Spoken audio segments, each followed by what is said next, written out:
Boa noite, Paulo Moura, cientista político, 5 de março de 2023. O assunto do vídeo de hoje é a live que eu fiz no sábado à noite com o sociólogo Eduardo Matos de Alencar. O Eduardo fez um complexo diagnóstico da situação do Brasil hoje, da situação da direita brasileira e apontou 5 tarefas que a direita precisa cumprir para voltar ao poder, e é sobre isso que eu vou falar no vídeo de hoje. Me deem um minuto que eu já volto.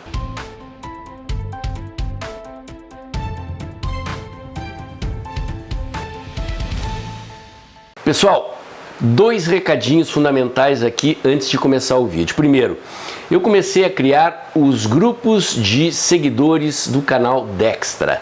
Se você quer ser participante de um desses grupos de amigos do canal Dextra, mande um e-mail para dextrajornalismo@gmail.com com o seu celular, que eu acrescentarei você nos grupos que eu estou criando, nos quais eu vou interagir mais intensivamente com vocês, repassando as notícias que eu leio para preparar as minhas análises e respondendo a perguntas de vocês.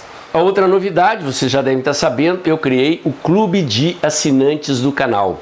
Por apenas R$ 4,99 por mês, você terá direito a 4 lives mensais comigo, em geral nas sextas-feiras, às 20 horas, nas quais eu vou fazer uma breve análise conjuntural da semana e responder as perguntas de vocês. A primeira live desse tipo aconteceu na sexta-feira passada, já são 50 membros do canal. Eu considerei a live muito interessante, fiz uma fala de 10 minutos, e os outros 50 minutos, a live durou quase 1 hora, a gente ficou discutindo a conjuntura política e eu respondi as perguntas dos assinantes. Uma experiência muito gratificante para mim, eu espero que aqueles que participaram tenham gostado e que voltem na próxima sexta-feira. Se você ainda não se inscreveu, basta clicar no botão Seja Membro e você, por apenas R$ 4,99 por mês, terá direito a essas lives. Com o tempo eu vou acrescentar mais novidades exclusivas para os assinantes do canal, ok? Muito bem, gente.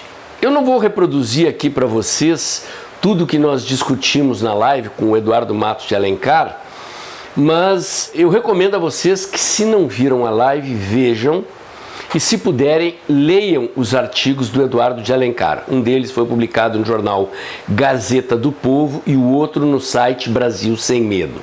No primeiro, o Eduardo faz uma análise da Revolução Brasileira. Ele diz que desde 2013 abriu-se um ciclo revolucionário no Brasil, analisa as características desse ciclo revolucionário, e no segundo ele é mais prático, digamos assim. No artigo do Brasil Sem Medo, ele sugere caminhos para a volta da direita ao poder. O Eduardo é um cara muito inteligente, fala muito rápido, né? Então, de maneira que, se vocês puderem ler os artigos e assistir a live com calma, com paciência, eu realmente recomendo, porque nesse momento de reflexão da direita brasileira, está lambendo as feridas das derrotas que a gente sofreu no período anterior, o Eduardo joga uma luz e mostra um caminho para a gente sair dessa situação e voltar ao poder, quem sabe no médio e longo prazo. Bom, antes de falar dos 5 passos que o Eduardo propõe para a direita sair da crise em que se encontra, é preciso entender sinteticamente o momento pelo qual o Brasil está vivendo. E é um momento que eu caracterizo de ruptura histórica, que o Eduardo chama de crise revolucionária. Nós vivemos o fim de um ciclo da história brasileira e o início de outro ciclo, só que este início ainda não está bem claro. Que ciclo é esse que está se encerrando? É o ciclo da chamada Nova República.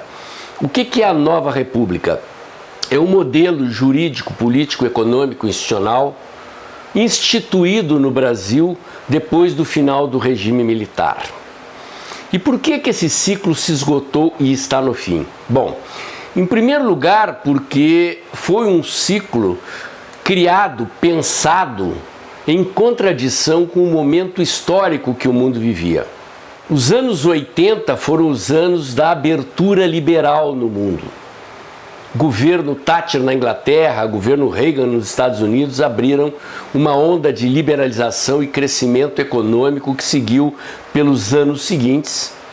E justamente neste momento em que o Brasil saía do regime militar, a nossa Constituição trombou de frente com essa tendência internacional e criamos então em 1988 uma Constituição estatizante, cheia de direitos, sem deveres, cheia de direitos, sem apontar de onde deveria sair o dinheiro para bancar esses direitos sociais. A ordem econômica, portanto, era uma ordem econômica estatizante no momento em que o mundo se liberalizava. O sistema político, o capítulo da ordem política da Constituição, criou isso que está aí, que os cientistas políticos e os jornalistas chamam de presidencialismo de coalizão, que é um modelo de gestão política do país que tem gerado sucessivas crises e produzido corrupção, fisiologismo na política e que, portanto, revelou os seus limites como forma de equacionar as alianças políticas no poder. Capítulo da ordem ambiental, capítulo jurídico, por exemplo, funcionamento do poder judiciário, tudo isso está em crise. O principal dessa crise é a incapacidade do Estado brasileiro apontar soluções para o desenvolvimento, crescimento e o progresso material, social e espiritual do povo brasileiro. A elite no poder parte do pressuposto que ela tem soluções dentro deste modelo.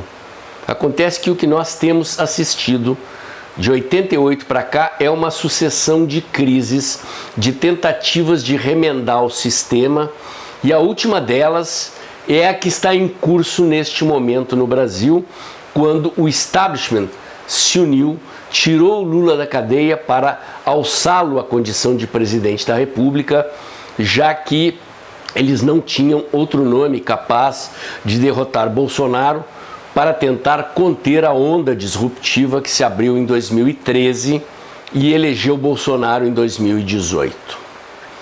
Portanto, estamos desafiados, e aqui quando eu digo estamos desafiados nós, conservadores e liberais, nós que fazemos parte do bloco social, político e econômico de forças que quer levar o Brasil para uma nova direção, estamos desafiados a seguir os passos sugeridos por Eduardo Matos de Alencar para retomar o curso das mudanças que se abriram no Brasil com a crise de 2013, se aguçaram com o impeachment da Dilma em 2015 e 2016, tomaram um rumo em 2018 com a eleição de Bolsonaro, rumo esse que foi interrompido pela eleição de 2022. No entanto, nem tudo está perdido. Na história do Brasil, praticamente de 30 em 30 anos, nós experimentamos ciclos desse tipo.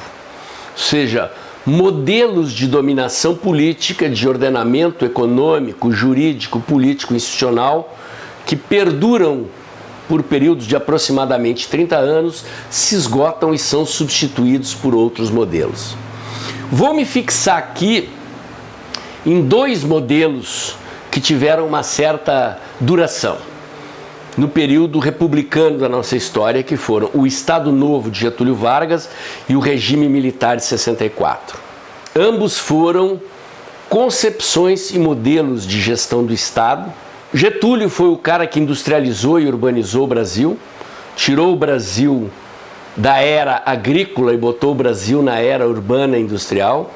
Não vou entrar no mérito aqui de quem foi o ditador Getúlio Vargas, mas como estadista, ele foi o cara que cumpriu esta missão, a transição do Brasil agrário para o Brasil urbano-industrial. Fez isso por uma forte intervenção do Estado na economia e fez isso através de um regime autoritário. O regime militar também foi uma solução adotada para resolver a crise política, jurídica, econômica e institucional criada pela falência do Estado Novo. Getúlio sai do poder depois da Segunda Guerra Mundial, cria-se a Constituição de 46 e praticamente de 46 a 64 o Brasil vai vivendo um ciclo de governos instáveis que vai, digamos, desestabilizando de tempos em tempos a política brasileira, até que em 1964 instaura-se um regime, também um regime autoritário, que perdura por 30 anos, revoluciona de novo a infraestrutura do país e cria as bases do Brasil até a nova República. Antes desse período, o único arranjo jurídico, político, institucional duradouro que nós tivemos foi o Império. Então são 3 experiências históricas sobre as quais a gente deveria se debruçar. Não necessariamente pelo aspecto autoritário que algumas dessas experiências tiveram, mas talvez por essa noção de que por trás do Brasil que queremos é preciso ter um pensamento político, uma filosofia política, um projeto de Brasil. E esse é o primeiro passo que Eduardo Alencar propõe como necessário para a volta da direita ao poder. Este movimento que surge na cena política brasileira em 2013 é um movimento espontâneo, sem direção, sem rumo, sem partido e sem líder. De lá para cá, a mudança que aconteceu foi o surgimento de um líder, o presidente Bolsonaro. No entanto, o presidente Bolsonaro não é aquele que irá pensar este Brasil do futuro, ele é um líder de massas. Getúlio Vargas teve como estrategista do seu modelo de governo Oliveira Viana, o regime militar teve Golbery Couto e Silva, e cada ciclo histórico desses da nação requer que um ou mais pensadores projetem um modelo jurídico, político, econômico, institucional para substituir esse modelo falido que está aí. Então, o primeiro passo que o Eduardo sugere é isso. É preciso que os intelectuais da direita brasileira coloquem diante de si o desafio de elaborar este modelo de Brasil que queremos. O modelo de Brasil que nós temos hoje é um modelo patrimonialista que tangencia o socialismo, que tem uma ordem política que está falida, uma ordem jurídica que está falida, uma ordem econômica que está falida e que a elite no poder está tentando remendar.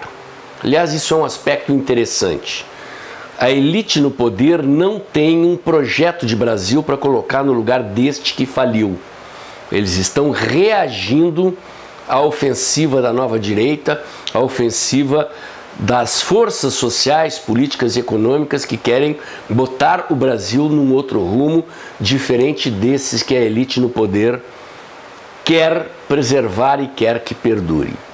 A segunda tarefa que Eduardo Alencar propõe que a direita deve cumprir é a do fortalecimento das estruturas e do ecossistema criado a partir de 2013. Eu já tenho chamado a atenção para vocês aqui ao fato de que a nova direita desenvolveu uma tecnologia de mobilização nas ruas e nas redes sociais que tem o seu valor, mas que é insuficiente para implementar este projeto.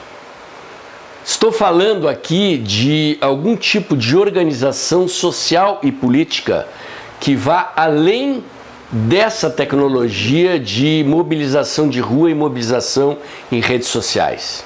Precisamos ir além dos grupos de WhatsApp, precisamos criar grupos de estudo, grupos de atuação política na sociedade, associações civis, ONGs, institutos, think tanks, centros de pensamento político capazes de formular políticas públicas, de formular soluções liberais e conservadoras para os problemas da sociedade brasileira. A terceira tarefa relacionada com essa primeira é a formação de quadros. Precisamos preparar gente para ser dirigente, líder de partidos políticos, de entidades sociais. É fundamental que a direita evolua deste tipo de organização e mobilização de grupos de WhatsApp, de atuação em redes sociais e de mobilizações de rua para ocupação de espaços na sociedade, que é a quarta tarefa que Eduardo sugere que a direita precisa cumprir. Precisamos penetrar nas associações de bairro, nas entidades civis, nas entidades representativas, nas cátedras das universidades, nas salas de aula das escolas, nas igrejas. Precisamos levar a defesa das ideias liberais e dos valores conservadores que este movimento que surgiu em 2013 representa e defende para dentro das instituições. A direita que nasce das ruas em 2013, que derruba Dilma em 2015 e que elegeu o presidente Bolsonaro por um acidente da história, fez isso muito mais porque a sociedade apresentou uma rejeição antissistêmica, anti-PT, anti-PSDB, anti-Centrão muito grande e tínhamos ali um presidente Bolsonaro disposto a surfar esta onda. Precisamos resolver o gap, o espaço vazio que ficou entre as massas e o líder de massas, construindo organizações civis capazes de organizar o nosso movimento, de institucionalizar o nosso movimento, de fazer com que as nossas ideias e os nossos valores penetrem no tecido social e garantam sustentação, esqueleto, armadura para que o nosso movimento perdure no tempo e continue ao longo dos anos dando frutos e garantindo a permanência da direita no poder na próxima oportunidade que a história nos apresentar. E finalmente a quinta tarefa que nos propõe Eduardo Alencar é a retomada do trabalho negativo. O que Eduardo chama de trabalho negativo? Aquilo que a direita fez nas redes sociais para desconstruir, desconstituir a imagem do PT e a imagem do sistema. A oposição nas mídias sociais, os memes, o deboche, o escracho, a defesa das nossas ideias utilizando humor, aquilo que eu já chamei em outro vídeo aqui no canal de dessacralização do sistema, das suas falsas autoridades, dos seus representantes, daqueles que se opõem à mudança no Brasil. Eu quero crer que essa quinta tarefa talvez seja a mais fácil de todas e eu já estou vendo isto acontecer. A direita está recuperando a capacidade de fazer oposição nas redes sociais, até porque é muito mais fácil ser oposição do que ser governo. Como tudo na vida, destruir é mais fácil do que construir. Mas lembrem-se, os 4 primeiros passos que Eduardo propõe são passos de construção. Construção de ideias sobre o Brasil que queremos, penetração no tecido social, nas organizações e nas instituições da sociedade para dar consistência à defesa das nossas ideias, muito além daquele trabalho que nós já fazemos e fazemos bem feito nas ruas e nas redes. Formação de quadros, preparação de líderes políticos, de dirigentes partidários, de quadros técnicos para ocuparem cargos nos governos e implementarem as políticas públicas do nosso projeto de Brasil, lá da tarefa 1, e finalmente a retomada do trabalho de oposição nas ruas e nas redes. Neste momento a direita está recolhida, lambendo as feridas, sofrendo as dores das derrotas pelas quais nós passamos no último período, mas este momento vai passar. O PT está contratando uma crise econômica para o médio e para o longo prazo. A opinião pública brasileira vai se voltar para a oposição, vai se lembrar de Paulo Guedes e Bolsonaro e em breve as condições para a direita retomar a ofensiva estarão dadas novamente. Não temos ainda um partido e o presidente Bolsonaro está no exterior. Não sabemos quando ele vai voltar, se vai voltar e como vai voltar. Teremos, portanto, que assumir as rédeas do nosso destino, sem ter ainda, pelo menos nesse momento, um partido e sem saber o que quer, o que pretende Bolsonaro, inclusive se Bolsonaro poderá voltar ao Brasil para liderar este movimento. Não podemos esperar. Da minha parte, aqui no canal, eu estou tentando ajudar, e não é por outra razão que eu estou oferecendo o curso de Fundamentos de Ciência Política e Marketing Político Digital, que eu comecei a fazer lives aqui no canal, que eu estou tentando estreitar a minha relação com os seguidores do canal, trazer gente que pensa o Brasil, apontar soluções que ajudem a direita brasileira a cumprir os 5 passos sugeridos por Eduardo Matos de Alencar. Meu comentário de hoje era esse. Se você gostou, curte, comenta e compartilha. Bota o dedãozinho lá, aperta o sininho para o YouTube avisar você quando tem vídeo novo no canal. Inscreva-se aqui no meu canal. Inscreva-se também nos meus canais alternativos, especialmente no canal do Rumble, o Dextra Jornalismo by Paulo Moura, o mesmo nome desse canal, é um canal de backup. Caso aconteça algum problema com esse canal aqui, eu continuo transmitindo meus conteúdos de lá. Acompanhe meus comentários diários no canal Tempo e Dinheiro, do jornalista João Batista Olive, de segunda a sexta-feira, um pouco antes das 2 da tarde. E lembre-se, gente, março está começando, já vamos terminar a primeira semana e o seu Pix é fundamental para garantir o trabalho que eu já faço aqui há quase 3 anos, defendendo ideias liberais, valores conservadores, um Brasil livre, próspero, em ordem e progresso, dando a minha contribuição para a construção desse novo Brasil sobre o qual fala Eduardo Alencar.